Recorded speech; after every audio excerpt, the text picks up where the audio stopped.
जय हिंद आप सभी को। तो चलिए शुरुआत करते हैं आज के इस क्लास में। ज्ञान बिंदु जीएस एकेडमी जो सर के द्वारा बिहार पुलिस का फुल लेंथ टेस्ट स्टार्ट किया गया है, इसी का जो है ना टेस्ट नंबर 2 कंप्लीट करेंगे। और इसके पहले देखिए टेस्ट नंबर 1 करवा चुके हैं। अगर आप लोग क्लास को नहीं देखें तो जाके ज़रूर देखिएगा। बहुत महत्वपूर्ण क्वेश्चन जो है ना सर के द्वारा करवाया जा रहा है। और देखिएगा जब एग्जाम होगा तो इससे डायरेक्ट क्वेश्चन आपको देखने को मिलेगा। तो जितने भी लोग क्लास को वन क्लास को नहीं देखें सेट नंबर 1 का, तो सभी लोग जरूर देखिएगा, आपको जो है ना क्लास मिल जाएगा। तो चलिए देखिए, और ये टेस्ट हुआ था 4/6/2025 को टेस्ट हुआ था, कल ही टेस्ट करवाया गया था। तो एक दिन टेस्ट होता है, एक दिन सॉल्यूशन होता है, ठीक है। तो आपका जो जैसे जैसे आपका सेट करवाया जाएगा वैसे वैसे जो है ना आपका इस चैनल पे क्लास देखने को मिल जाएगा। तो चलिए शुरुआत करते हैं टेस्ट नंबर 2। और आप लोग जो है ना क्लास को देखने के बाद आप लोग कमेंट कर दिया कि लास्ट में आपका जो है ना कितना मार्क्स आया, आप लोग 100 में कितना मार्क्स लाए, क्लास कैसा लगा, आप लोग जो है ना कमेंट करके जरूर बताइएगा, ठीक है। तो चलिए देखिए शुरुआत करते हैं प्रैक्टिस सेट नंबर 2। तो ध्यानपूर्वक पूरी क्लास को देखिएगा। देखिए टेस्ट नंबर 2 का पहला क्वेश्चन कर रहा है कि विलियम बेंटिंक द्वारा निम्न में से किस सुधारक उपाय को लागू जो है ना नहीं किया गया था। बताइए, इसमें बताना है कि विलियम बेंटिक के द्वारा निम्न में से किस सुधारक उपाय को लागू नहीं किया गया था। 3 जो है ना विलियम बेंटिक के द्वारा लागू हुआ था, 1 को लागू नहीं किया गया था। बताइए क्या होगा। तो 1 का सही उत्तर होगा ऑप्शन नंबर 1, दास्ता का अंत जो है ना विलियम बेंटिक के द्वारा नहीं किया गया था। और याद रखिएगा ना कि दास प्रथा का जो अंत हुआ था ना, कब हुआ था, 1843 में हुआ था। कब हुआ था, 1843 में हुआ था। और इस समय गवर्नर जनरल कौन था, तो एलन बरो था। कौन था, एलन बरो था। और याद रखिए कि ठगों का दमन, सती प्रथा का अंत और धर्म में परिवर्तन के कारण असमर्थताओं को दूर करना, ये जो है ना विलियम बेंटिक के समय हुआ था, ठीक है, याद रखिएगा।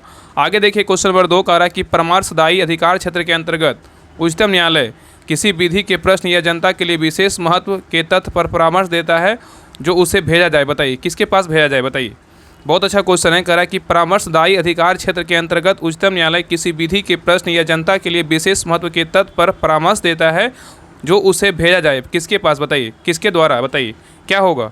तो 2 का सही उत्तर होगा ऑप्शन नंबर डी, राष्ट्रपति के द्वारा। किसके द्वारा, राष्ट्रपति के द्वारा, ठीक है। तो सही उत्तर क्या होगा, ऑप्शन नंबर डी हो जाएगा। आगे देखिए कह रहा है कि धन विधेयक पारित करने के लिए राज्यसभा को कितना जो है ना समय दिया जाता है। बहुत इजी क्वेश्चन, सबको पता होगा। बताइए क्या होगा। कह रहा है कि धन विधेयक पारित करने के लिए राज्यसभा को कितना समय दिया जाता है। बताइए।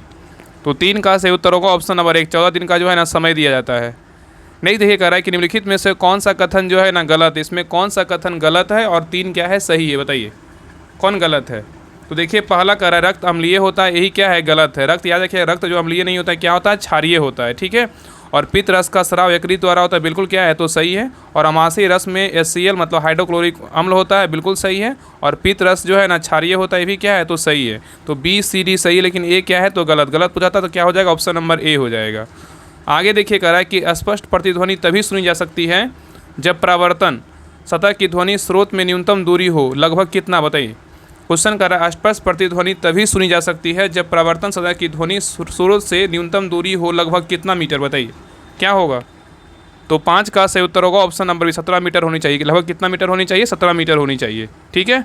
आगे देखिए नेक्स्ट करा है कि संविधान के लागू होने के समय निम्न आदर्शों आइडियल्स में से किस को प्रस्तावना में सम्मिलित नहीं किया गया था। बताइए करा है कि संविधान के लागू होने के समय निम्न आदर्शों में से किसको जो है ना प्रस्तावना में सम्मिलित नहीं किया गया था। बताइए किसको शामिल नहीं किया गया था। बताइए क्या होगा। तो 6 का सही उत्तर होगा ऑप्शन नंबर सी, समाजवादी शब्द को जो है ना शामिल नहीं किया गया था। और इसको याद रखिएगा ना कि 42वां संविधान संशोधन 1976 के द्वारा इसको जो है ना बाद में शामिल किया गया, ठीक है। तो सही उत्तर क्या होगा, ऑप्शन नंबर सी हो जाएगा। आगे देखिए कह रहा है कि ब्रिटिश शासन अधीन भारतीय गरीबी और अर्थव्यवस्था पर दादा भाई नौरोजी द्वारा कौन सी पुस्तक जो है ना लिखी गई थी। बताइए क्वेश्चन कर रहा है कि ब्रिटिश शासन अधीन भारतीय गरीबी और अर्थव्यवस्था पर दादा भाई नौरोजी द्वारा कौन सी पुस्तक लिखी गई थी। बताइए क्या होगा। तो 7 का सही उत्तर होगा option number C, poverty and British rule India जो है ना दादा भाई नौरोजी के द्वारा लिखा गया था। नेक्स्ट आइए कह रहा है कि पृथ्वी के कुल सतह क्षेत्र का लगभग कितने प्रतिशत भाग जलमंडल में क्या है, तो शामिल है। बताइए हाइड्रोस्फीयर में शामिल है। बताइए कह रहा है कि पृथ्वी के कुल सतह क्षेत्र का लगभग कितने प्रतिशत भाग जलमंडल में जो है ना शामिल है। बताइए क्या होगा। तो 8 का सही उत्तर होगा ऑप्शन नंबर क्या हो जाएगा, तो A हो जाएगा। क्या होगा, तो A होगा। 71% क्या है, तो जलमंडल है, मतलब पानी है। और अगर स्थल बोलेगा तो कितना है, तो जो है ना 24% है। कितना है, तो 24% है, ठीक है।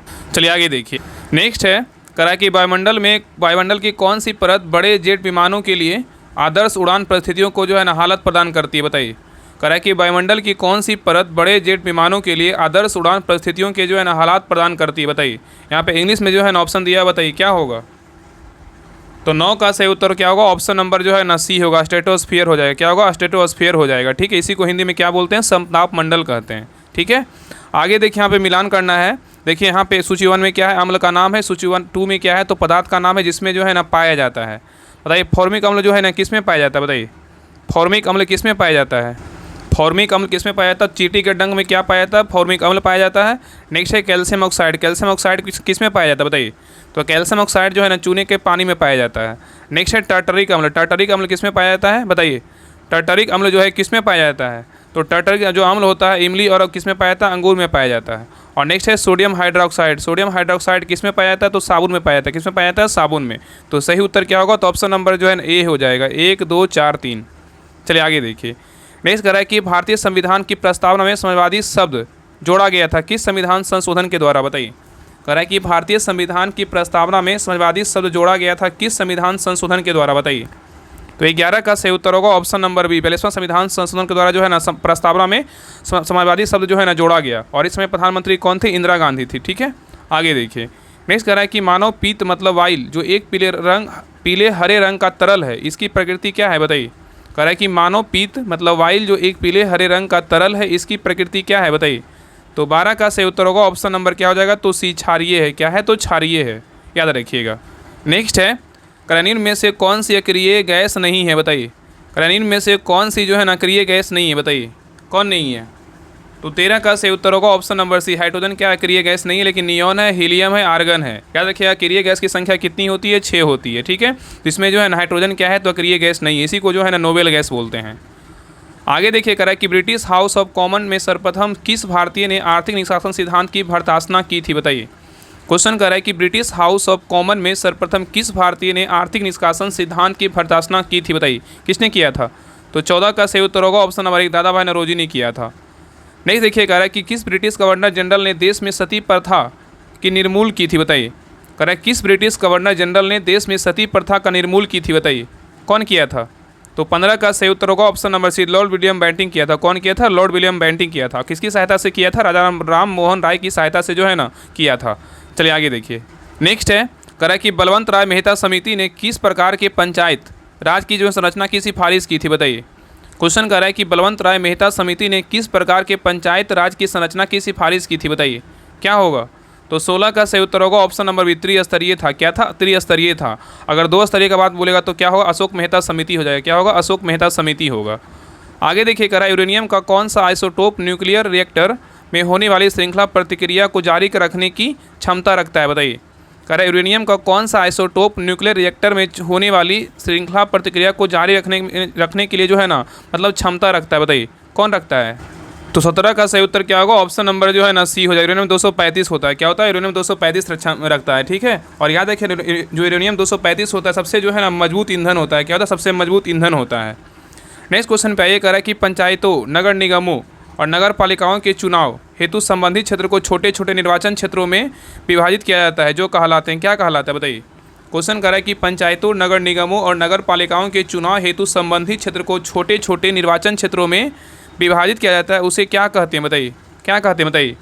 तो 18 का सही उत्तर होगा ऑप्शन नंबर बी। क्या कहते हैं? तो वार्ड कहते हैं। क्या कहते हैं? तो वार्ड कहते हैं। ठीक है, आगे देखिए कह रहा है निम्नलिखित में से कौन सा जीवाश्म ईंधन जो है ना नहीं है? बताइए। कह रहा है निम्नलिखित में से कौन सा जीवाश्म ईंधन नहीं है? बताइए इसमें कौन नहीं है? तो 19 का सही उत्तर होगा ऑप्शन नंबर डी। यूरेनियम नहीं है, लेकिन कोयला, प्राकृतिक गैस और पेट्रोलियम क्या है? तो जीवाश्म ईंधन है। आगे देखिए कह रहा है कि चींटी या मधुमक्खी के काटने पर उसके डंक में इनमें से द्रव पाया जाता है। कौन सा द्रव पाया जाता है? बताइए। कह रहा है कि चींटी या मधुमक्खी के काटने पर उसके डंक में कौन सा द्रव जो है ना पाया जाता है? बताइए। तो 20 का सही उत्तर होगा ऑप्शन नंबर 1। फॉर्मिक अम्ल पाया जाता है। क्या पाया जाता है? फॉर्मिक अम्ल पाया जाता है। नेक्स्ट कह रहा है कि लोहे पर कलई के लिए निम्नलिखित में से किस धातु का उपयोग किया जाता है जिससे कि इसके क्षय को जो है ना रोका जा सके? बताइए। कह रहा है लोहे पर कलई के लिए निम्नलिखित में से किस धातु का उपयोग किया जाता है जिससे कि इसके क्षय को जो है ना रोका जा सके? बताइए क्या पाया जाता है, मतलब किसका उपयोग होता है? बताइए। तो 21 का सही उत्तर होगा ऑप्शन नंबर 1। जिंक का उपयोग करते हैं। किसका करते हैं? तो जस्ता का प्रयोग करते हैं। ठीक है, आगे देखिए कह रहा है कि इनमें से कौन राष्ट्रीय राजनीतिक दल कौन है? बताइए, मतलब राष्ट्रीय राजनीतिक पार्टी जो है ना कौन सा है? बताइए। इसमें याद रखिए ना कि वर्तमान में जो है ना 6 राष्ट्रीय राजनीतिक पार्टी है। याद रखिए इसमें पूछ रहा है कि कौन नहीं है? बताइए मतलब कौन है राष्ट्रीय राजनीतिक पार्टी दल पूछा है कौन है। देखिए यहाँ पे क्वेश्चन जब भी एग्जाम दीजिए ना तो वहाँ पर नहीं और है ना जरूर ध्यान दीजिए, क्योंकि देखिए अभी बाई मिस्टेक हो गया ना। बताइए इनमें से कौन सा राष्ट्रीय राजनीतिक दल है, बताइए कौन है। तो 22 का सही उत्तर होगा ऑप्शन नंबर सी, बहुजन समाज पार्टी है। क्या है, तो बहुजन समाज पार्टी है। और याद रखिएगा ना कि वर्तमान में जो है ना भारत में कितने राष्ट्रीय राजनीतिक पार्टी है, तो 6 है। कौन कौन है, बीजेपी है, कांग्रेस है और बीएसपी है जो बहुजन समाज पार्टी है, और एनएनपी है मतलब नेशनल पीपुल्स पार्टी है एनएनपी, और एक याद रखिए आम आदमी पार्टी है, एक मार्क्सवादी है। ये 6 जो है ना क्या है, तो राष्ट्रीय पार्टी है। बीजेपी, बीएसपी, कांग्रेस, एनएनपी, आप, मार्क्सवादी है। ठीक है। बीजेपी का स्थापना बोलेगा तो कब हुआ था, 1980 में हुआ था। और बीएसपी का बोलेगा तो इसका स्थापना कब हुआ था, तो 1964 में हुआ था। कब हुआ था, 1964 में स्थापना हुआ था। और कांग्रेस का बोलेगा 1885, एनएनपी का बोलेगा तो 2014, आप का बोलेगा तो 2013, और मार्क्सवादी का बोलेगा 1964 में इसका स्थापना किया गया। तो सभी का स्थापना याद रखिएगा, और 6 जो है ना जो 6 नाम है इसको भी याद रखिएगा। चलिए आगे देखिए। आइए देखिए क्वेश्चन नंबर 23 कह रहा है कि राष्ट्रीय शिक्षा नीति 1986 का उद्देश्य क्या नहीं था, बताइए। यहाँ पे क्वेश्चन कर रहा है कि राष्ट्रीय शिक्षा नीति 1986 का उद्देश्य क्या नहीं था, बताइए। इसमें नहीं पूछा है कि कौन सा उद्देश्य जो है नहीं था, बताइए कौन नहीं था। तो देखिए पहला कह रहा है कि राष्ट्र के विकास के लिए उच्च स्तर की शिक्षा ही एकमात्र मार्ग था, बिल्कुल था। ठीक है। आगे कह रहा है कि शिक्षा समाजवाद, धर्मनिरपेक्षता और लोकतंत्र को मजबूत बनाता है, बिल्कुल क्या है, तो सही है। और शिक्षा सिर्फ उनके लिए है जो इसमें क्या रुचि रखते हैं, ये क्या है, बिल्कुल गलत है। और आगे कह रहा है पिछड़े वर्गों के लिए शिक्षा की सही व्यवस्था होनी चाहिए। तो पिछड़े वर्गों के लिए जो है ना शिक्षा की क्या है, सही व्यवस्था होनी चाहिए, ये क्या है, तो सही है। तो ए, बी और डी क्या है, सही है, विशेषता इसका उद्देश्य है। लेकिन सी क्या है, नहीं है। ठीक है। आगे देखिए नेक्स्ट कह रहा है कि भारत के किस प्रधानमंत्री ने श्रीलंका में भारतीय शांति सेना भेजी थी, बताइए। कह रहा है कि भारत के किस प्रधानमंत्री ने श्रीलंका में भारतीय शांति सेना भेजी थी, बताइए कौन भेजा था। तो 24 का सही उत्तर होगा option number C, Rajiv Gandhi भेजे थे। कौन भेजे थे, राजीव गांधी भेजे थे। ठीक है। आगे देखिए कह रहा है इनमें से कौन सी घटना द्वितीय विश्व युद्ध का परिणाम नहीं था, बताइए। कह रहा है इनमें से कौन सी घटना है जो द्वितीय विश्व युद्ध का परिणाम जो है ना नहीं था, बताइए कौन नहीं था। जो कौन सा ऐसा घटना हुआ था जो द्वितीय विश्व युद्ध के दौरान नहीं हुआ था, बताइए। तो 25 का सही उत्तर होगा ऑप्शन नंबर सी, राष्ट्र संघ का जो है ना गठन ये द्वितीय विश्व युद्ध के दौरान नहीं हुआ था। यहाँ पे याद रखिए द्वितीय विश्व युद्ध कब हुआ था, याद रखिए 1939 से जो है ना 1939 से 45 के बीच हुआ था। और इसका जो है राष्ट्र संघ का गठन पूछेगा तो कब हुआ, तो 1900 जो है ना 20 में हुआ था। कब हुआ था, 1920 में हुआ था। अगर पहला विश्व युद्ध पूछेगा तब यहाँ पे क्या हो जाएगा, ये हो जाता। लेकिन यहाँ पे द्वितीय विश्व युद्ध बोला है तो क्या हो जाएगा, तो राष्ट्र संघ का गठन ये नहीं हुआ था। लेकिन तीनों जो है ना औपनिवेशिक साम्राज्यों का अंत हुआ था, इंग्लैंड की शक्ति में ह्रास हुआ था, रूस और अमेरिका में प्रभुत्व में वृद्धि, ए, बी और डी हुआ था। ठीक है। लेकिन सी क्या है, नहीं था। ठीक है। और याद रखिए द्वितीय विश्व युद्ध कब हुआ था, 1939 से जो है ना 45 के बीच हुआ था। चलिए आगे देखिए। आगे कह रहा है कि तमिलनाडु में शीतकालीन वर्षा कारण क्या है, बताइए। तमिलनाडु में शीतकालीन वर्षा का जो कारण है वो क्या है, बताइए। तो 26 का सही उत्तर होगा ऑप्शन नंबर 1, उत्तर पूर्व क्या है, मानसून है। नेक्स्ट कह रहा है कि अश्व यदि एकाएक चलना प्रारंभ कर दे तो अश्वरोही के पीछे की तरफ गिरने की आशंका कारण क्या है, बताइए। क्वेश्चन कह रहा है कि अश्व यदि एकाएक चलना प्रारंभ कर दे तो अश्वरोही के पीछे की तरफ गिरने की आशंका का कारण क्या है, बताइए। तो 27 का सही उत्तर क्या होगा, तो ऑप्शन नंबर सी होगा, विश्राम क्या है, जड़त्व होगा। क्या होगा, विश्राम जड़त्व होगा। ठीक है। आगे देखिए नेक्स्ट है करनीन में से कौन सा कथन जो है ना सत्य नहीं है, बताइए। करनीन में से कौन सा कथन सत्य नहीं है, बताइए। इसमें कौन सा कथन जो है ना गलत है, बताइए। तो देखिए पहला कारण 1971 में दहेज निरोध अधिनियम बना, ये बिल्कुल क्या है, तो गलत है। याद रखिए 1971 में नहीं बना, 1900 जो है ना 61 में बना। कब बना, 1961 में बना। ठीक है, याद रखिएगा। तो 1961 में दहेज निरोध अधिनियम बना, बिल्कुल क्या होगा, तब सही होगा। और नेक्स्ट कह रहा है कि दहेज मांगने वाले को न्यूनतम 5 वर्षों की सज़ा होती है, बिल्कुल सही है। और दहेज प्रथा आज भी क्या एक समस्या है और लोगों को जायज़ करने के लिए सरकार कई कदम जो है उठा रही है, ये भी क्या है, सही है। तो बी, सी, डी सही, लेकिन ये क्या है, तो गलत है। 1971 के जगह क्या होगा, 1961 होगा। आगे देखिए कह रहा है कि संविधान अपने नागरिकों को कौन से अधिकार का गारंटी देता है, बताइए।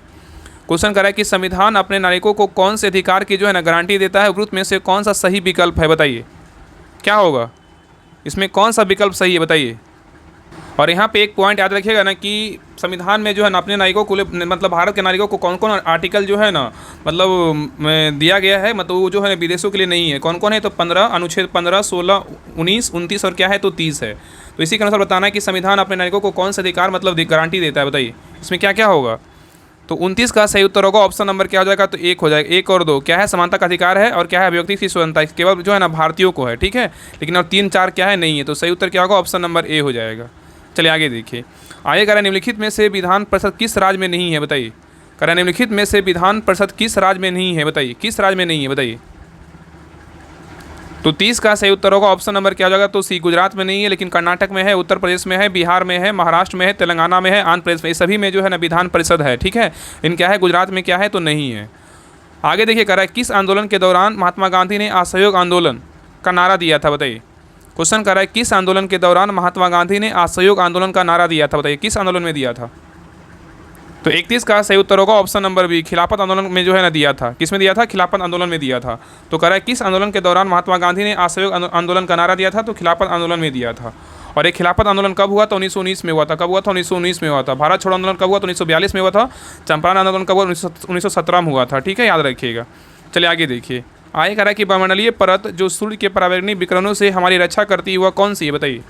कह रहा है कि वायुमंडलीय परत जो सूर्य के परावैंगनी विकिरणों से हमारी रक्षा करती है वह कौन सा है? बताइए। तो 32 का सही उत्तर होगा ऑप्शन नंबर ए, क्या है? ओजोन मंडल है। इसी को जो है इसी में समताप मंडल में जो है ना ओजोन मंडल पाया जाता है। तो यहाँ पे क्या बोल रहा है कि वायुमंडलीय परत जो सूर्य के परावैंगनी विकिरणों से हमारी रक्षा करती है वह कौन सा मंडल है? तो ओजोन मंडल है, और ये समताप मंडल में जो है ना पाया जाता है। ठीक है, याद रखिएगा। आगे कह रहा है कि प्रारंभ में एक अविभाजित विशाल स्थल खंड था, वह कहलाता था क्या? बताइए। कह रहा है कि प्रारंभ में एक अविभाजित विशाल स्थल खंड था, वह कहलाता था क्या? बताइए। तो 33 का सही उत्तर होगा ऑप्शन नंबर एक, पेंजिया कहलाता था। क्या कहलाता था? पेंजिया कहलाता था। नेक्स्ट कह रहा है कि भारत में पुर्तगाल उपनिवेश की राजधानी गोवा को बनाने वाले व्यक्ति कौन थे? बताइए। क्वेश्चन कह रहा है कि भारत में पुर्तगाल उपनिवेश की राजधानी गोवा को बनाने वाले व्यक्ति कौन थे? बताइए। बताइए क्या होगा यहाँ पे जो है बहुत लोग हैं इसका आंसर जो है ना बी मारेंगे, लेकिन बी इसका उत्तर नहीं होगा। सही उत्तर क्या होगा? ऑप्शन नंबर डी होगा, नीनो डी कुन्हा होगा। क्या होगा? नीनो डी कुन्हा होगा। ठीक है, याद रखिएगा कि गोवा पे अधिकार बोलेगा तो किसने किया था? 1510 में तो अल्फांसो डी अल्बुकर्क किया था। कौन किया था? फ्रांसिस डी अल्बुकर्क किया था। और यहाँ पे अगर पूछेगा कि भारत में पुर्तगाल उपनिवेश की राजधानी गोवा को बनाने वाले व्यक्ति कौन थे राजधानी, तो होगा नीनो डी कुन्हा हो जाएगा। ठीक है, और याद रखिएगा ना कि ये कब बना था? 1530 में जो ये बनाया था। ठीक है, और याद रखिएगा कि दमन पर अधिकार किसने किया था? नीनो डी कुन्हा ने किया था। और यहाँ पे क्वेश्चन पूछेगा कि पुर्तगाल के तरफ से पहला गवर्नर भारत के अंदर आया था, मतलब आने वाला भारत में पहला गवर्नर कौन था? तो फ्रांसिस्को डी अल्मेडा था। ठीक है, याद रखिएगा। अगर क्वेश्चन पूछेगा कि पुर्तगाल के तरफ से पहला गवर्नर भारत के अंदर आया था कौन, तो फ्रांसिस्को डी अल्मेडा आया था। और इसी पे क्वेश्चन पूछेगा कि प्रथम पुर्तगाली व्यक्ति कौन था, तो वास्को डी गामा था। ठीक है, प्रथम अगर पुर्तगाली व्यक्ति पूछेगा तो क्या हो जाएगा? वास्को डी गामा हो जाएगा। ठीक है, तो यहाँ पे सही से उत्तर क्या हो जाएगा? ऑप्शन नंबर डी हो जाएगा। लेकिन बहुत लोग बोलेंगे इसका आंसर ए होगा, लेकिन इसका सही उत्तर जो है ना सर डी बताए हैं। चलिए आगे देखिए। आगे कर रहा है क्वेश्चन नंबर देखिए 35 कर रहा है पर्यावरण के जैविक व अजैविक घटक के अंतर संबंध का अध्ययन क्या कहलाता है? बताइए। क्वेश्चन कर रहा है कि पर्यावरण के जैविक व अजैविक घटकों के अंतर संबंध का अध्ययन क्या कहलाता है? बताइए। तो 35 का सही उत्तर होगा ऑप्शन नंबर एक, पारिस्थितिकी कहलाता है। क्या कहलाता है? पारिस्थितिकी कहलाता है। नेक्स्ट कह रहा है कि द्वितीय महायुद्ध के अंतिम चरण में परमाणु बम विस्फोट से कौन सा शहर सबसे ज़्यादा प्रभावित हुआ था? बताइए। क्वेश्चन कह रहा है कि द्वितीय महायुद्ध के अंतिम चरण में परमाणु बम विस्फोट से कौन सा शहर सबसे ज़्यादा प्रभावित हुआ था? बताइए कौन हुआ था? तो 36 का सही उत्तर होगा ऑप्शन नंबर बी, हिरोशिमा प्रभावित हुआ था। कौन हुआ था? हिरोशिमा प्रभावित हुआ था। नेक्स्ट कह रहा है कि अग्नेय चट्टान के संदर्भ में निम्न में से कौन सा कथन जो है ना असत्य है, मतलब गलत है? बताइए। कह रहा अग्नेय चट्टान के संदर्भ में निम्न में से कौन सा कथन गलत है? बताइए क्या होगा? तो देखिए पहला कह रहा है कि मैग्मा के ठंडे होने के कारण बने हैं, बिल्कुल क्या है? तो सही है। इसे परतदार चट्टान भी कहते हैं अग्नेय चट्टान को, ये बिल्कुल क्या है? तो गलत है। और सील और डाइक पाए जाते हैं अग्नेय चट्टान में, बिल्कुल क्या है? तो सही है। और ग्रेनाइट और बेसाल्ट अग्नेय सेल के उदाहरण है, बिल्कुल क्या है? तो सही है। तो ए और क्या है?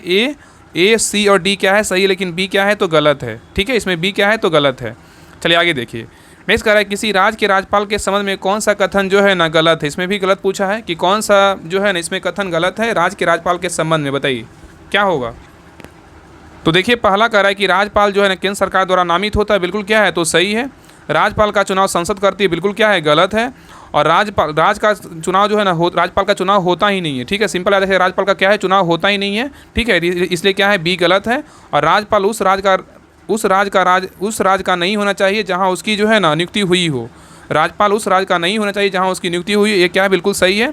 और दो या दो से अधिक राज्यों के एक ही राज्यपाल को नियुक्त किया जा सकता है, क्या है? बिल्कुल सही है। तो ए और सी और डी क्या है? सही, लेकिन बी क्या है? तो गलत है। ठीक है, चलिए आगे देखते हैं। नेक्स्ट है कह रहा है कि मानव शरीर के किस अंग में रुधिर ऑक्सीजन जो है ना युक्त होता है? बताइए। क्वेश्चन कह रहा है कि मानव के किस अंग में रुधिर ऑक्सीजन जो है ना युक्त होता है? बताइए क्या होगा? तो 39 का सही उत्तर होगा ऑप्शन नंबर एक, बायां अलिंद में होता है। किस में होता है? बायां अलिंद में होता है।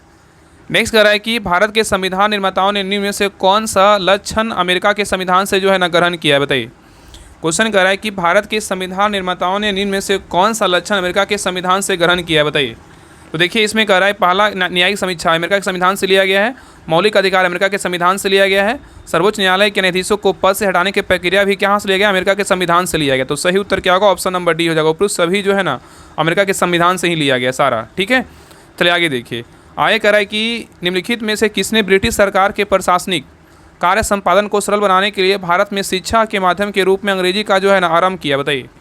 क्वेश्चन कर रहा है कि निम्नलिखित में से किसने ब्रिटिश सरकार के प्रशासनिक कार्य संपादन को सरल बनाने के लिए भारत में शिक्षा के माध्यम के रूप में अंग्रेजी का जो है ना आरंभ किया था, बताइए कौन किया था। तो 41 का सही उत्तर होगा option number B, lord Macaulay था। कौन था, लॉर्ड मैकाले, ठीक है, याद रखिएगा। आगे देखिए कह रहा है कि नियत आयतन पर गैस के इकाई द्रव्यमान का तापमान 1 डिग्री सेल्सियस बढ़ाने के लिए आवश्यक जो है ना ऊष्मा की मात्रा क्या कहलाती है, बताइए। तो कह रहा है कि नियत आयतन पर गैस के इकाई द्रव्यमान का तापमान 1 डिग्री सेल्सियस बढ़ाने के लिए आवश्यक जो है ऊष्मा की मात्रा क्या कहलाती है, बताइए। तो 42 का सही उत्तर होगा ऑप्शन नंबर 1, नियत आयतन पर क्या होता है, विशिष्ट ऊष्मा होता है, ठीक है। आगे देखिए नेक्स्ट कह रहा है कि निम्नलिखित में से मैथिली शरण गुप्त की रचना नहीं है, बताइए कौन जो है ना मैथिली शरण गुप्त की रचना नहीं है, बताइए कौन नहीं है, बताइए। निम्नलिखित में से मैथिली शरण गुप्त की रचना कौन नहीं है, बताइए। तो देखिए पहला है क्या है, साकेत मैथिली शरण गुप्त का है, भारत भारती मैथिली शरण गुप्त का है, और पथिक बोलेगा ना तो ये मैथिली शरण गुप्त का नहीं है। पथिक बोलेगा तो किसका है, राम नरेश का है, किसका है, राम नरेश का है। और पंचवटी बोलेगा तो किसका है, मैथिली शरण गुप्त का है, ठीक है। इसका सही उत्तर क्या होगा, ऑप्शन नंबर सी क्या है, पथिक जो है ना मैथिली शरण गुप्त का नहीं है, किसका है, तो राम नरेश का है। चलिए आगे देखिए, इस कारण निम्न में से कौन सा मूल अधिकार आपातकाल के समय भी निलंबित नहीं हो सकता है, बताइए। क्वेश्चन कर रहा है कि निम्न में से कौन सा मूल अधिकार आपातकाल के समय में भी निलंबित नहीं हो सकता है, बताइए। कौन सा मूल अधिकार आपातकाल के समय क्या होता है, निलंबित नहीं होता है, बताइए। तो 44 का सही उत्तर क्या होगा, ऑप्शन नंबर बी होगा। जीवन की सुरक्षा का अधिकार क्या है, आपातकाल के दौरान क्या होता है, निलंबित नहीं होता, लेकिन स्वतंत्रता का अधिकार होता है, संवैधानिक उपचारों का अधिकार होता है, और कानून के समझ समानता जो है ना होता है। तो 44 का सही उत्तर क्या होगा, ऑप्शन नंबर बी हो जाएगा। आगे देखिए कह रहा है केंद्र सूची, कह रहा है केंद्र सूची के विषयों के संदर्भ में सर्वोच्च न्यायालय के क्षेत्राधिकार एवं शक्तियों को कौन विस्तृत कर सकता है, बताइए। क्वेश्चन कर रहा है कि केंद्र सूची के विषयों के संदर्भ में सर्वोच्च न्यायालय के क्षेत्राधिकार एवं शक्तियों को कौन विस्तृत कर सकता है, बताइए कौन करेगा। तो 45 का सही उत्तर होगा ऑप्शन नंबर डी, संसद करेगा। कौन करेगा, तो संसद करेगा, ठीक है, याद रखिएगा। नेक्स्ट है कह रहा है एड्स रोगी, कह रहा है एड्स रोगी में न्यून प्रतिरक्षा किसकी संख्या में गिरावट के कारण होती है, बताइए। कह रहा है एड्स रोगी में न्यून प्रतिरक्षा किसकी संख्या में गिरावट के कारण होती है, बताइए। तो 46 का सही उत्तर क्या होगा, तो ऑप्शन नंबर जो है इसका देखिए इसमें 2 आंसर है, ठीक है। श्वेत रुधिर कणिकाएं भी होगा और टी लसीकानुओं भी होगा, ठीक है। तो इसका सही उत्तर लगा लीजिएगा सी, और क्या होगा, तो डी दोनों होगा, ठीक है। ये भी होगा और क्या होगा, डी भी होगा, ठीक है। तो सही उत्तर क्या होगा, दोनों होगा। तो एड्स रोगी में न्यून प्रतिरक्षा किसकी संख्या में गिरावट के कारण होती है, तो श्वेत रुधिर कणिकाओं और क्या होगा, टी लसीकानुओं के द्वारा होती है, ठीक है। चलिए आगे देखिए, आगे कह रहा है कि रामधारी सिंह दिनकर को ज्ञानपीठ पुरस्कार उनकी किस रचना पर मिला था, बताइए। क्वेश्चन कर रहा है कि रामधारी सिंह दिनकर को ज्ञानपीठ पुरस्कार उनकी किस रचना पर मिली थी, बताइए। तो 47 का सही उत्तर होगा ऑप्शन नंबर सी, उर्वशी की रचना पर जो है ना इनको ज्ञानपीठ पुरस्कार मिला था।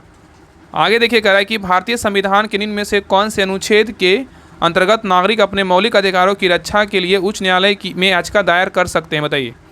क्वेश्चन कर रहा है कि भारतीय संविधान के निम्न में से कौन से अनुच्छेद के अंतर्गत नागरिक अपने मौलिक अधिकारों की रक्षा के लिए उच्च न्यायालय में याचिका दायर कर सकते हैं, बताइए।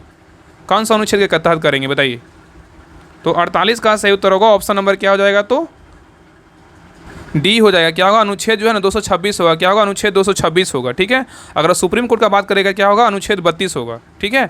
और अगर यहाँ पे उच्च न्यायालय बोलेगा तो क्या हो जाएगा, तो अनुच्छेद 226 हो जाएगा, याद रखिएगा। नेक्स्ट है कह रहा है निम्नलिखित में से किस न्यायाधीश को जनहित याचिका का प्रवर्तक माना जाता है, बताइए। क्वेश्चन कर रहा है निम्नलिखित में से किस न्यायाधीश को जनहित याचिका का प्रवर्तक माना जाता है, बताइए। किस न्यायाधीश को मानते हैं, बताइए। तो 49 का सही उत्तर होगा option number B, justice P N. Bhagwati को जो है ना जनहित याचिका का प्रवर्तक माना जाता है, ठीक है, याद रखिएगा। आगे कह रहा है कि कौन सा भारत के राष्ट्रपति की क्षमादान की शक्ति का सिद्धांत नहीं है, यहाँ पे नहीं पूछा है, बताइए। क्वेश्चन कह रहा है कि कौन सा भारत के राष्ट्रपति की क्षमादान की शक्ति का सिद्धांत नहीं है, बताइए कौन नहीं है। तो देखिए पहला कह रहा है इस शक्ति का प्रयोग राष्ट्रपति द्वारा केंद्रीय मंत्रिमंडल में की सलाह पर किया जाएगा, बिल्कुल क्या है, तो ये सिद्धांत है। इस शक्ति का प्रयोग राष्ट्रपति द्वारा केंद्रीय मंत्रिमंडल की सलाह पर किया जाएगा, ये बिल्कुल है। आगे देखिए, और आगे देखिए बी ऑप्शन कह रहा है कि राष्ट्रपति पुनः प्रमाणों की पर्यवेक्षण कर सकता है, ये भी क्या है, बिल्कुल है। राष्ट्रपति पुनः परमाणु की पर्यवेक्षण कर सकता है, बिल्कुल है। और नेक्स्ट कह रहा है कि दया के लिए याचिकाकर्ता कि राष्ट्रपति के समक्ष जो है ना मौखिक सुनवाई का अधिकार है, बिल्कुल क्या है तो नहीं है। और राष्ट्रपति अपने आदेश के लिए कारण देने के लिए बाध्य नहीं है, ये भी क्या है तो सही है। तो सी नंबर क्या होगा, इसका सही उत्तर होगा। चलिए आगे देखिए। नेक्स्ट कह रहा है कि गुट निरपेक्ष आंदोलन का पहला शिखर सम्मेलन जो है ना, मतलब इसको क्या बोलते हैं, NAM नाम बोलते हैं, ठीक है, नॉन एलाइव मूवमेंट। तो कह रहा है गुट निरपेक्ष आंदोलन का पहला शिखर सम्मेलन कब और कहाँ आयोजित किया गया था, बताइए। गुट निरपेक्ष आंदोलन का पहला शिखर सम्मेलन कब और कहाँ आयोजित किया गया था, बताइए क्या होगा। तो 51 का सही उत्तर होगा ऑप्शन नंबर सी, बेलग्रेड 1961 में किया गया था। तो गुट निरपेक्ष आंदोलन का पहला शिखर सम्मेलन कब हुआ था, 1961 में हुआ था। और कहाँ हुआ था, बेलग्रेड में हुआ था। नेक्स्ट देखिए, कह रहा है 1961 में पहली बार दोनों सदनों में गतिरोध दूर करने के लिए संयुक्त अधिवेशन किस विधेयक के लिए बुलाया गया था, बताइए। क्वेश्चन कह रहा है कि 1961 में पहली बार दोनों सदनों में गतिरोध दूर करने के लिए संयुक्त अधिवेशन किस विधेयक के लिए बुलाया गया था, बताइए कौन सा विधेयक था। तो 52 का सही उत्तर होगा ऑप्शन नंबर 1, दहेज निरोध विधेयक था। कौन सा, दहेज निरोधक विधेयक था, ठीक है।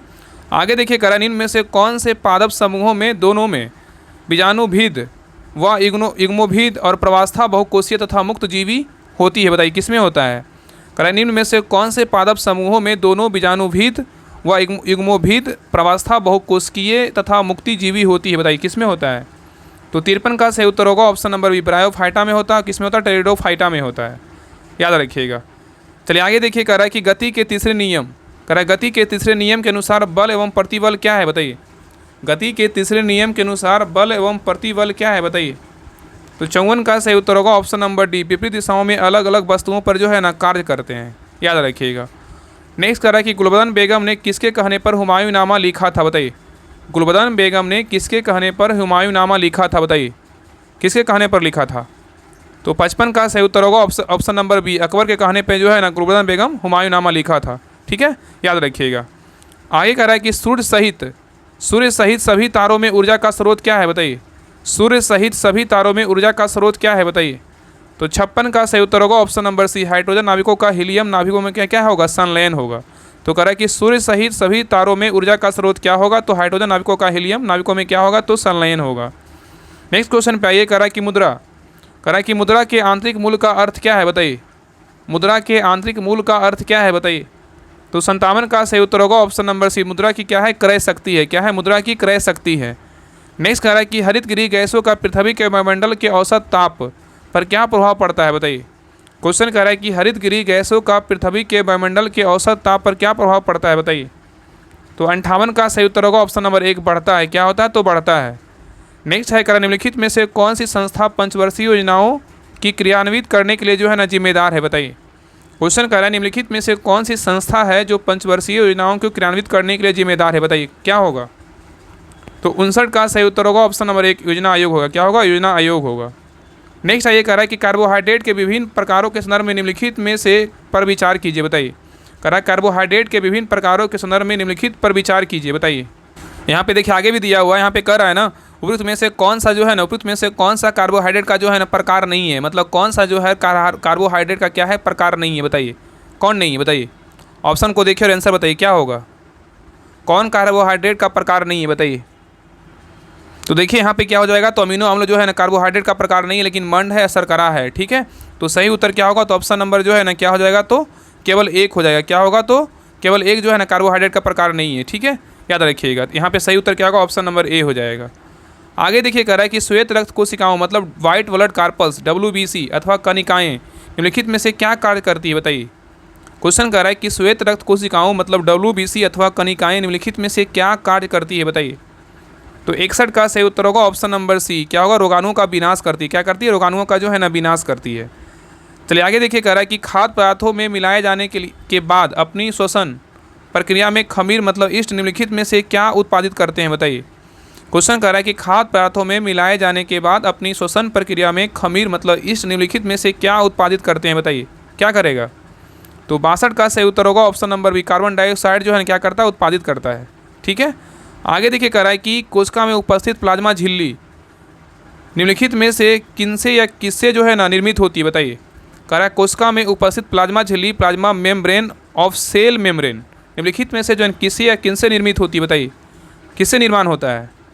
तो 63 का सही उत्तर होगा ऑप्शन नंबर डी, ए और क्या होगा, सी दोनों होगा। प्रोटीन से भी होता है, किससे होता है, लिपिड से भी होता है, ठीक है। आगे देखिए कह रहा है कि एंडोसाइटोसिस का संबंध निम्नलिखित में से किससे है बताइए। एंडोसाइटोसिस का संबंध निम्नलिखित में से किससे है बताइए। तो 64 का सही उत्तर होगा ऑप्शन नंबर 1, या किसी कोशिका के बाह्य पर्यावरण में से अपना भोजन तथा अन्य पदार्थों ग्रहण करने की क्या है प्रक्रिया है। तो कह रहा है एंडोसाइटोसिस का संबंध निम्नलिखित में से किससे है, या किसी कोशिका के बाह्य पर्यावरण से अपना भोजन तथा अन्य पदार्थों ग्रहण करने की क्या है तो प्रक्रिया है, याद रखिएगा।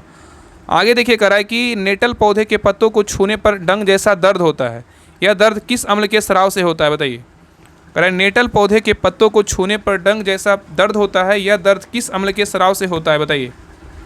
तो 65 का सही उत्तर होगा ऑप्शन नंबर बी, मैथोनोइक अम्ल के जो है ना स्राव से होता है, याद रखिएगा। नेक्स्ट कह रहा है कि निम्नलिखित में से कौन कोशिका की आंतम रोशनी इंडोथर्मिक क्रियाओं के परिचालन के लिए क्या ईंधन की तरह प्रयुक्त होता है बताइए। क्वेश्चन कह रहा है निम्नलिखित में से कौन कोशिका की अंतरोष्मी इंडोथर्मिक क्रियाओं के परिचालन के लिए ईंधन की जो है ना तरफ प्रयुक्त होता है बताइए, कौन होता है। तो 66 का सही उत्तर होगा ऑप्शन नंबर 1, एटीपी होता है। क्या होता है, एटीपी होता है। नेक्स्ट क्वेश्चन पे यही करा है कि मानव मस्तिष्क के संदर्भ में निम्नलिखित युग्मों पर जो है ना विचार कीजिए। इसमें उपयुक्त युग्मों में से कौन सा सही सुमेलित, इसमें सही पूछा है कि कौन सा जो है ना सही है बताइए। क्वेश्चन कह रहा है कि मानव मस्तिष्क के संदर्भ में जो सभी युग्मों पर विचार कीजिए, इसमें बोल रहा है कौन सा जो युग्म है ना वो सही है बताइए। तो देखिए पहला कह रहा है अगर मस्तिष्क अनैच्छिक क्रियाओं के लिए पूर्ण रूप से उत्तरदायी होता है, ये क्या है, बिल्कुल गलत है। और आगे कह रहा है कि पस मस्तिष्क का मुख्य सोचने का भाग होता है, ये भी क्या है तो गलत है। याद रखिएगा ना कि अग्र मस्तिष्क जो होता है जो है ना मस्तिष्क का मुख्य सोचने वाला क्या होता है तो भाग होता है, इसका क्या हो जाएगा तो ये हो जाएगा।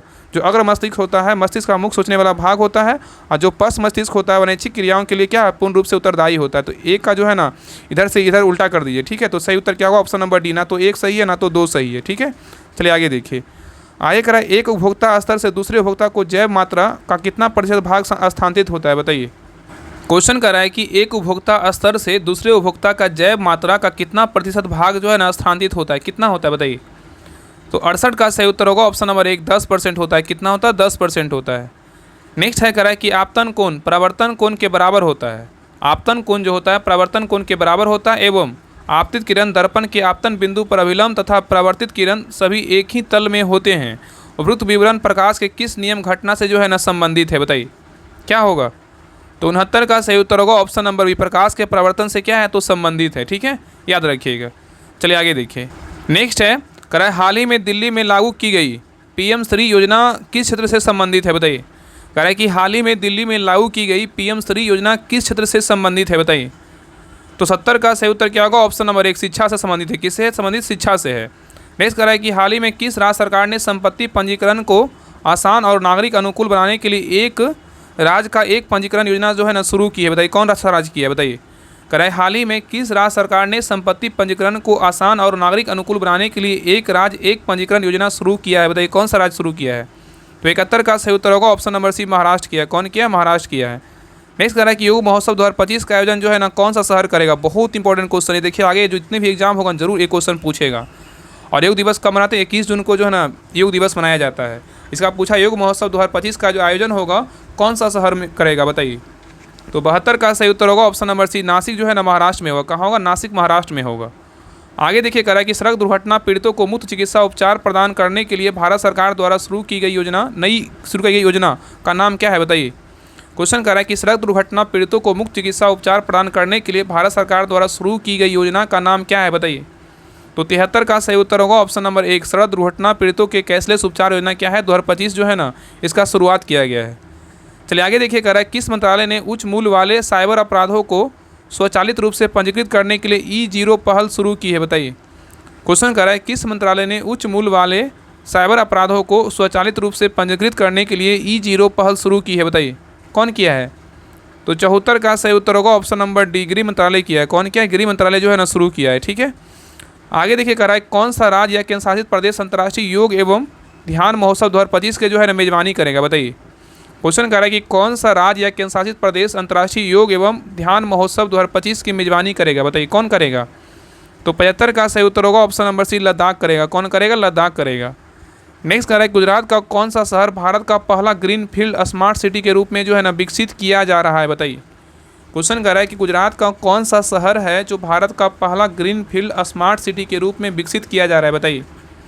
तो 76 का सही उत्तर क्या होगा? ऑप्शन नंबर डी हो जाएगा, धोलेरा होगा। कौन सा है? तो धोलेरा है। ठीक है, आगे देखिए कह रहा है कि भारत नेट परियोजना का मुख्य उद्देश्य क्या है बताइए। भारत नेट परियोजना का मुख्य उद्देश्य क्या है बताइए। तो 77 का सही उत्तर क्या होगा? ऑप्शन नंबर बी है, हर ग्राम पंचायत को सस्ती उच्च गति इंटरनेट सेवा प्रदान करना क्या है? तो भारत नेट परियोजना का जो है ना मुख्य उद्देश्य है। चलिए आगे देखिए कह रहा है कि नोमडिक एलिफेंट भारत और किस देश के बीच जो है ना होने वाला है क्या है? एक सैन्य अभ्यास है बताइए। ये ऐसा देखिए क्वेश्चन बिहार दरोगा में भी आता है और बिहार पुलिस में भी क्वेश्चन आता है। बताइए नोमडिक एलिफेंट जो है अभ्यास जो होता है भारत और किस देश के बीच होता है बताइए। तो 78 का सही उत्तर होगा option number D, Bharat Mongolia के बीच कौन सा अभ्यास होता है? तो नोमडिक एलिफेंट होता है। नेक्स्ट कह रहा है कि प्रतिवर्ष भारत भर में हिंदी पत्रकारिता दिवस जो है ना, हिंदी जर्नलिज्म डे किस तारीख को मनाया जाता है बताइए। प्रतिवर्ष भारत भर में हिंदी पत्रकारिता दिवस कब मनाते हैं बताइए। 79 का सही उत्तर होगा ऑप्शन नंबर डी, 30 मई को क्या मनाते हैं? तो हिंदी पत्रकारिता दिवस मनाया जाता है। नेक्स्ट कह रहा है कि भारत के 52वें मुख्य न्यायाधीश के रूप में किसे नियुक्त किया गया है बताइए। क्वेश्चन कर रहा है कि भारत के 52वें मुख्य न्यायाधीश चीफ जस्टिस ऑफ इंडिया के रूप में किसे नियुक्त किया गया बताइए। तो 80 का सही उत्तर होगा ऑप्शन नंबर 1, भूषण रामकृष्ण गवई को जो है ना नियुक्त किया गया है। चलिए आगे देखिए कह रहा है कि भारत के किस विरासत स्थल को हाल ही में विश्व स्मारक निगरानी सूची 2025 में जो है ना शामिल किया गया बताइए। पहले क्वेश्चन को देखिए कह रहा है कि भारत के किस विरासत स्थल को हाल ही में विश्व स्मारक निगरानी सूची 2025 में जो है ना शामिल किया गया है। ऑप्शन को देखिए और आंसर बताइए किसको शामिल किया गया है बताइए। तो 81 का सही उत्तर होगा ऑप्शन नंबर डी, मूसी नदी किनारे ऐतिहासिक इमारत को जो है ना शामिल किया गया है। नहीं देखिए क्वेश्चन 82 कर रहा है किस आंदोलन के दौरान आज़ाद दस्ता बिहार में सक्रिय था बताइए। कह रहा है किस आंदोलन के दौरान आज़ाद दस्ता बिहार में सक्रिय था बताइए। कौन सा आंदोलन के दौरान था बताइए। तो 82 का सही उत्तर होगा ऑप्शन नंबर सी, भारत छोड़ो आंदोलन के दौरान था। नेक्स्ट कह रहा है कि इस बिहार समाजवादी पार्टी इसका जो है ईस्वी सन कितना 1931 में गठन हुआ था, किन्होंने किया था बताइए। बिहार समाजवादी पार्टी का गठन हुआ था 1931 में। पहला क्वेश्चन इसमें बोल रहा है गठन किन्होंने किया था, मतलब किसने किया था बताइए। बिहार समाजवादी पार्टी का जो गठन हुआ था 1931 में किसने किया था। तो 83 का सही उत्तर होगा ऑप्शन नंबर बी, फूलन प्रसाद वर्मा और जयप्रकाश नारायण ने किया था। नहीं देखिए यहाँ से इंग्लिश का क्वेश्चन कर रहा है कि direction select the most appropriate option to fill in the blanks, a speech is the खालिस्तान method of communication use by people. बताइए यहाँ पे क्या हो जाए। 84 का सही उत्तर होगा ऑप्शन नंबर डी, फास्टेस्ट होगा। क्या होगा? फास्टेस्ट होगा। ठीक है, नहीं देखिए कह रहा है कि choose which part of a speech the underline word belong to, time is money. Time क्या है? तो ये नाउन है। क्या है? तो नाउन है। तो 85 का सही उत्तर क्या होगा? ऑप्शन नंबर ए है। आगे देखिए all the participate were asked to tie their right leg to their suppose pose a left leg for this race. यहाँ पे देखिए ज़्यादा यहाँ पढ़ना ही नहीं है। देखिए यहाँ पे क्या बोल दिया है, ऑल द पार्टिसिपेट मतलब कौन सा जेंडर है। ऑल मतलब क्या है? मतलब सभी के बारे में बोला है तो क्या होगा? कॉमन जेंडर हो जाएगा। तो सही उत्तर क्या होगा? ऑप्शन नंबर डी हो जाएगा। ज़्यादा पढ़ना ही नहीं है। चलिए आगे देखिए, आगे कह रहा है fill of the blanks with the correct option, the plan is flying खालिस्तान द टाउन। क्या होगा? तो 87 का जो सही उत्तर होगा ऑप्शन नंबर 1, एबव हो जाएगा, मतलब सबसे ऊपर टॉप में। Fill of the blanks with the correct option यहाँ बोल रहा है द प्लेन इज फ्लाइंग, मतलब सबसे टॉप में उड़ता है ना, तो एबव हो जाएगा। क्या होगा? एबव हो। ऊपर बोलेगा तो अप हो जाएगा और उसके ऊपर बोलेगा तो जो है ना उसके नीचे हल्का सा बोलेगा तो क्या ओवर हो जाएगा। ठीक है, चलिए आगे देखिए, थोड़ा सा इससे सोच के बना लीजिएगा ना, आपका हो जाएगा। सेट प्रैक्टिस से आपका इंग्लिश जो है ना सारा, अगर 10 भी इंग्लिश पूछेगा तो आपका 7 से 8 बिल्कुल सही होगा। टेंशन नहीं लीजिए, जो भी प्रैक्टिस सेट में आता है इंग्लिश हिंदी उसको बनाते चलिए, आपका 100% सही होगा। चलिए आगे देखिए, आगे कह रहा है कि निम्नलिखित में से कौन सी बौद्ध परिषद आधुनिक बिहार के भीतर आयोजित की गई थी बताइए।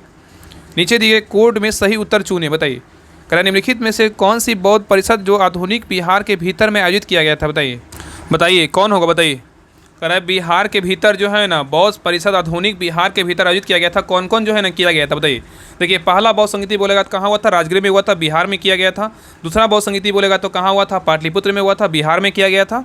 और तीसरा बौद्ध संगीति दूसरा बोलेगा तो वैशाली में किया गया था, जो बिहार में है। और तीसरा बोलेगा पाटलिपुत्र में हुआ था, ये भी क्या है? बिहार में। तो सही उत्तर क्या होगा? ऑप्शन नंबर सी हो जाएगा, 1 2 3 याद रखिएगा।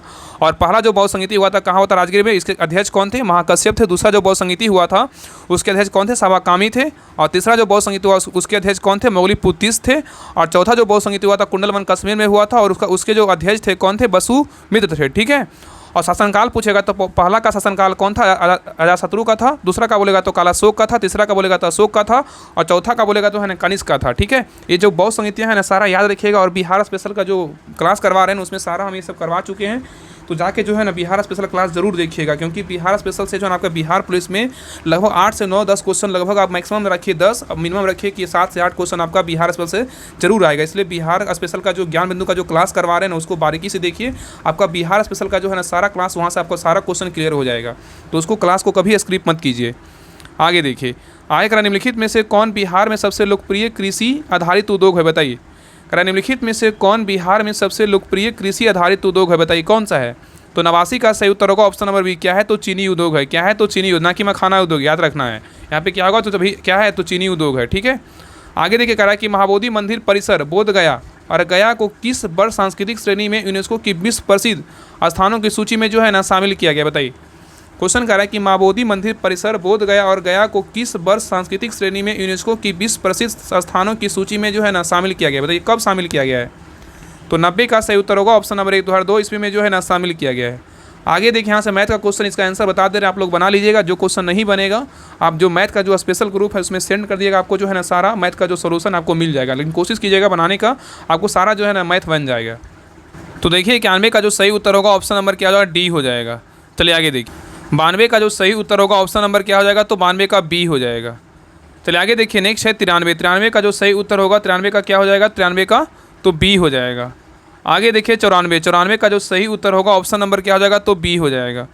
नेक्स्ट देखिए 95। 95 का जो सही उत्तर होगा ऑप्शन नंबर क्या हो जाएगा? तो सॉरी ऑप्शन नंबर जो है ना सी होगा। क्या होगा? 95 का सी होगा। आगे देखिए 96। 96 का जो सही उत्तर होगा ऑप्शन नंबर क्या हो जाएगा? तो सी हो जाएगा। 96 का क्या होगा? ऑप्शन नंबर सी हो जाएगा। आगे देखिए 97। 97 का जो सही उत्तर होगा ऑप्शन नंबर क्या हो जाएगा? तो 97 का बी हो जाएगा। आगे देखिए 98। 98 का जो सही उत्तर होगा ऑप्शन नंबर क्या होगा? तो 1 होगा। और आगे देखिए 99। 99 का जो सही उत्तर होगा ऑप्शन नंबर बी हो जाएगा। आगे देखिए क्वेश्चन नंबर देखिए लास्ट है, लास्ट का 100 नंबर क्वेश्चन है, 100 का जो सही उत्तर होगा ऑप्शन नंबर क्या हो जाएगा? तो सी हो जाएगा। ठीक है, तो ये रहा प्रैक्टिस सेट नंबर 2 रहा। आप लोग क्लास कैसा लगा आप लोग कमेंट सेक्शन में जरूर बताइएगा, और आप लोग का जो है ना 100 में कितना मार्क्स आया आप लोग कमेंट कर दीजिएगा, और क्लास कैसा लगा आप इसके बारे में जो है ना एक अच्छा सा कमेंट जरूर कीजिएगा।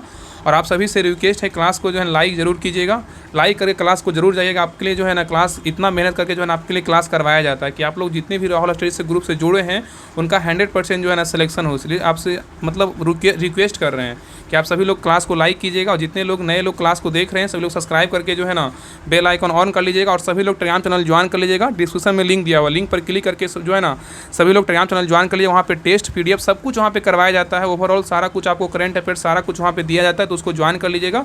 डिस्क्रिप्शन और कमेंट सेक्शन में जो है लिंक दिया हुआ, तो लिंक पर क्लिक करके सभी लोग ज्वाइन कर लीजिएगा। तो मिलते हैं प्रैक्टिस सेट नंबर 3 के साथ, तब तक के लिए जय हिंद जय भारत।